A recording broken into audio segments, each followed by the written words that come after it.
أول شيء عند الساين والكوساين تتكون من زوايا، تتكون من نواتج. أشوف الزاوية اللي بالنص هي 45 اثنيناتن حملا نفس القيمة اللي هي 1 على جذر 2.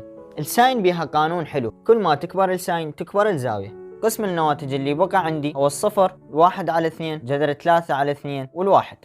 كل ما تكبر الساين تكبر الزاوية. شنو أصغر قيمة من هذني؟ صفر أصغر شيء. شنو أصغر زاوية عندي؟ هي الصفر. إذن ساين الصفر هو صفر. يبقى عندي أكبر شيء هو الواحد عدد صحيح. إذن شنو أكبر زاوية؟ 90 تاخذ أكبر قيمة. بقت عندي هاي القيم راح أسوي بياناتهم مقارنة. المقامات متساوية، إذن أباوع فقط على البسوط. الواحد هو نفسه جذر الواحد. الواحد لو الثلاثة أكبر؟ الثلاثة. إذن هاي القيمة تاخذ الزاوية الأكبر. منو الأكبر؟ 60. إذن راح تاخذ جذر 3 على 2. شنو بقى عندي؟ بقت عندي الواحد على 2 اللي هي الأصغر. أما الكوساين فبالعكس، الزاوية الصغيرة تاخذ أعلى قيمة، يعني هنا راح تصير نفس الشيء بس بالعكس.